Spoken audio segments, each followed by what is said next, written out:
اتفاق کیوں نہیں ہے فیملیز میں اتنا زیادہ؟ اوپر سے سارے کزنز آپ لوگ، مگر میں نے کبھی نہیں دیکھا، اور میری ہمیشہ سے یہ شکایت بھی رہی ہے، اکثر میں اپنے پروگرامز کے اوپر یہ بات بھی کرتا ہوں کہ کلاسیکل گھرانوں کے اندر وہ جتنا خزانہ ہے اور جتنا آرٹ ہے اس کو کبھی باہر ہی نہیں آنے دیا، اور اگر کوئی باہر سے آ جاتا ہے انہوں کدی مننا بھی نہیں ہے گا. صحیح ہوں تے حالات اتنے آ گئے کہ اپنے نوں نہیں مننا. تو یہ کیوں ہے اتنا زیادہ، جبکہ اس چیز کو تو سیلیبریٹ کرنا چاہیے. یہ نا جس کو ہم فطرت بولتے ہیں نا، وہ ایک انسان کی فطرت ہے کہ اپنے سے بات کسی نے سمجھنا نہیں. جب تک یہ چیزیں ختم نہیں ہوں گی دماغ سے، اب تو خیر گانا تو بہت دور کی بات ہے، اب تو میرے بھائی جان گھڑی کا کمپٹیشن ہے، گاڑی کا کمپٹیشن ہے، کوٹھی کا، فارم ہاؤس کا، جس کا فارم ہاؤس ہے یا جس کی بڑی کوٹھی ہے یہ بڑا بڑا فنکار ہے. اب یہ ٹرینڈ چلے، جب یہ ٹرینڈ ہوگا تو آپ ظاہر ہے کہ پھر آپ وہ محنت نہیں کریں گے جو ایک ہم لوگوں نے دیہاتوں میں جا کے دریوں کے اوپر بیٹھ کے دوپہر میں ہمارے خاندان جانیں ماری ہوئی ہیں. اب یہ جو رواج آ گیا ہے، اب ٹرینڈ آ گیا ہے بھائی جان جی، کیوں کہتے ہیں جو دکھے گا وہ بکے گا، وہ دکھے گا کیا آتا ہے. ہاں جی.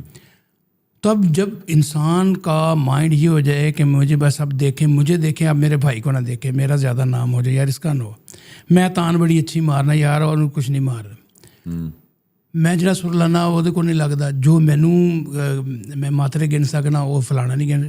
بھائی ان سے باہر نکلیں. جب تک یہ چیزیں آپ کے اندر رہیں گی تو اتفاق نہیں ہو سکے گا. آج کل پراؤڈنس اتنی کہ ہے، میں دیکھ رہا ہوں گھرانوں میں بھی ہے، دوسرے عام لوگوں میں بھی ہے. ایک بھرا دا نام ہو جاتا تو دوجے نوں کہنا بھی وہ اجازت لے کے آ رہا ہوں بھاجی میں اتنے بجے آ جاؤں. وہ نہیں یار ہاں میرے سون دا ٹائم پتر تو اتنے بجے نہیں آنا. یہ چیزیں ختم ہونی چاہیے، پیار محبت ہونا چاہیے، پھر اپنا رشتہ دیکھنا چاہیے. دیکھیں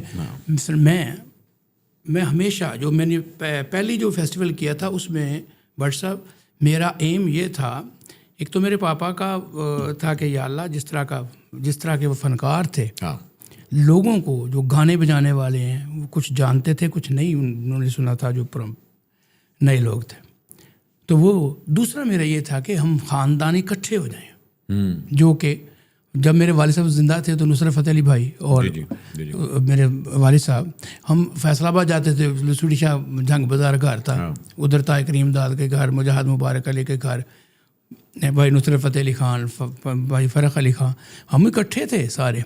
پھر جب انہوں نے پاک پتن شریف آنا، انہوں نے ہمارے گھر آنا، بالکل وہی سادگی دھوتیاں پائیاں، کرتے پائے، میں تو دیکھا سارا، ایک دوسرے سے مل رہے ہیں اور ایک دوسرے کو کھانے چل رہے ہیں، گانے کی بات ہو رہی ہے.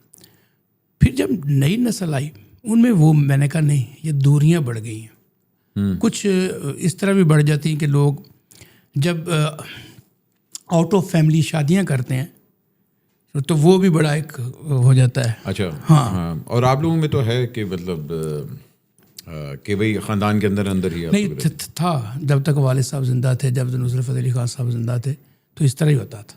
لیکن جب سے ہم جنریشن ہماری ہے، ہم نے اپنی مرضیاں کی. اچھا پھر اس کے بعد میں نے سوچا، میں نے کہا نہیں یار، ہم اکٹھا ایک پلیٹ فارم ہو جہاں پہ ہم خاندان. میں آپ کو بتاتا ہوں ہسٹری یہ کہ حاجی معروف خان صاحب ہمارے غزنی میں پٹھان تھے، ان کے 2 بیٹے تھے صاحب داد خان اور خلق داد خان. ان کو میوزک کا شوق وسرود، تو پھر وہ باقاعدہ وہ دلی میں آ کے حضرت امیر خسرو رحمۃ اللہ علیہ کے شاگرد ہوئے. قوال بچہ گھرانہ، ہمارے گھرانے کو قوال بچہ گھرانہ کہا جاتا ہے. قوال بچہ ٹھیک ہے، کیونکہ 12 بچے تھے ادھر جو تعلیم لیتے تھے حضرت امیر خسرو رحمۃ اللہ علیہ سے، ان میں ہمارے بھی بزرگ شامل. مگر آپ لوگ واحد تھے جو پاک پتن آئے تھے؟ جی، جلندر سے مائگریٹ ہو گئے پھر 1947 میں. فتح علی خان، مبارک علی خان جو میرے دادا تھے وہ چلے گئے فیصل آباد، اور میرے دادا احمدین خان، دین محمد خان صاحب جن کو دینا قوال بہت مشہور تھے اس وقت، تو وہ دادا دینا جو تھے وہ ادھر ہی فوت ہو گئے تھے. اور جو چھوٹے دادا تھے احمدین خان صاحب، وہ انہوں نے کہا نہیں ہم نے تو پاک پتن جانا، وہ پھر پاک پتن آ گئے. اس طرح پاک پتن میں میرے والد صاحب اور ادھر نصرت فتح علی بھائی اور فتح علی خان صاحب یہ بسیرا ہوا. تو پھر میں نے کہا یہ ہم ایک دوسرے سے ملتے بھی نہیں ہیں یار، چلو ظاہری بات ہے دوریاں تو میں نے کہا اس طرح سے کرتے ہیں کہ ہم اکٹھے. پھر میں نے راحت بھائی سے میری ملاقات ہوئی، میں نے پھر اس کو کہا راحت بھائی سے بھی آپ کی کم ملاقات ہوئی, کوئی 15-20 سال بعد آپ لوگ ایک دوسرے ہاں جی ملے, ہاں جی مل کے, مطلب سگنل نہیں آتے پیسے. لیکن میں نے تو بہت کوشش کی لانے کی. اچھا, کہ میں نے تو ٹاور بھی کھڑا کر دیا تھا. اور ہاں کہ میں خود مجھے اس نے یعنی ٹیلی فون بات ہوئی, میں بڑا خوش ہوا. میں نے کہا یار, تو پھر مجھے کہنے لگے آپ میرے بھائی جان ہیں, بڑے ہیں, آپ ذرا آنا تو میں نے, اگر آپ میں اگر نہیں آ رہی میں آ جاتا ہوں. پھر ہم بیٹھ کے, میں نے اس کو یہی کہا تھا, میں نے کہا بھائی میری بات سنیں, تیری قسمت ماشاء اللہ ٹھیک ہے, اگر تیرا نام ہے تو ہمارا ہے, ایک خاندان, میرا ہے تو آپ کا ہے, ہمارے بزرگوں کا تو پھر بھی ہمارا. بالکل. تو یار یہ تو رہی بات, کسی نے کسی کا کھا نہیں لینا, لیکن ہم نے کیا کرنا ہے, اکٹھے ہوں. تو اس نے مجھے کہا ہاں بھائی جان یہ بڑی اچھی بات ہے. میں نے کہا ہم خاندان والے مل کے بیٹھیں اور لوگوں کو دکھائیں کہ ہم میں یار نعت فاقی نہیں ہیں, ہم تو ایک دوسرے سے پیار کرتے ہیں. تو اس نے کہا بھائی جان پرومس ہو گیا, وعدہ ہو گیا. پھر میں نے برسی پہ بلایا, میرا خیال وہ بیزی تھا, اس کا چھوٹا بھائی, وہ میرا بھی چھوٹا بھائی وجہات سونی, وہ آیا.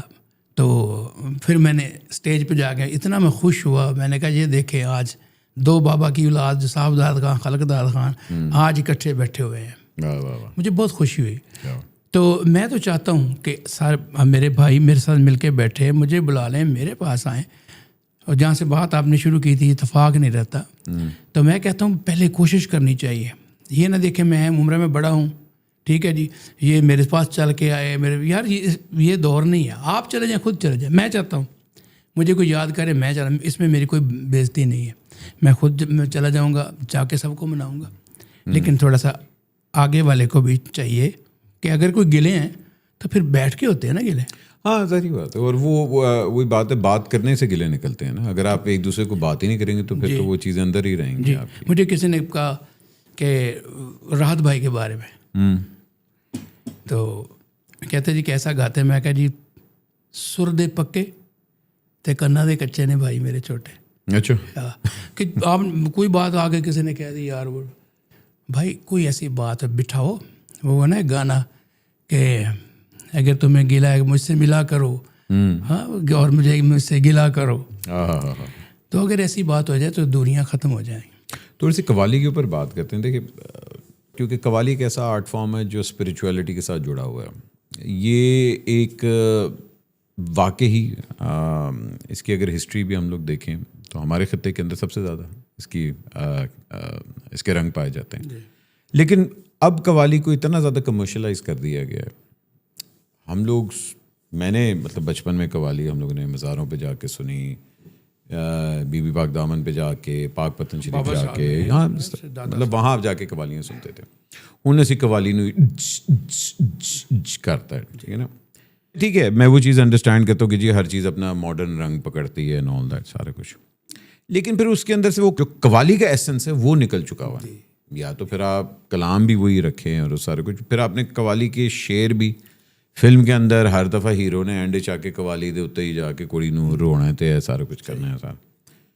اس کی ٹرو ایسنس کی اگر میں بات کروں قوالی کی, آپ کو لگتا ہے کہ اس کو کیسے پرزرو کیا جا سکتا ہے, یا لگ رہا ہے کہ ہاں یار قوالی کا اگلے آنے والے سالوں کے اندر وہ ایسنس بالکل ہی ختم ہو جائے گا؟ یہ ڈپینڈ آن اس کہ ہمیں جتنے بھی ہم قوال ہیں یہ ہمیں سوچنے کی ضرورت ہے. جس طرح ہمارے والد صاحب استاد میاں داد خان صاحب, احمد دین خان, دین محمد خان, بابا مصری خان صاحب اور نصرت فتح علی خان صاحب نے کام کیا. آپ دیکھیں وہ کام جو 30 سال پہلے وہ لوگ کر گئے ہیں, 40 سال پہلے, تو آج وہی سنا جا رہا ہے. وہی سنا. ہم نے کیا کیا جس میں اس میں میں بھی شامل ہوں کہ ہم نے وہ لکیر دے فقیر ہو گئے. وہ جدت, وہ محنت وہ ختم ہوتی جا رہی ہے. اچھا لسنر جو ہمیں مل رہے ہیں وہی 5-7 آئٹم جو ہیں وہ بس وہ نئی چیز نہیں ہوئی, کوئی نئی قوالی ایونٹ ہی نہیں ہوئی. سر سننا بھی نہیں چاہتے.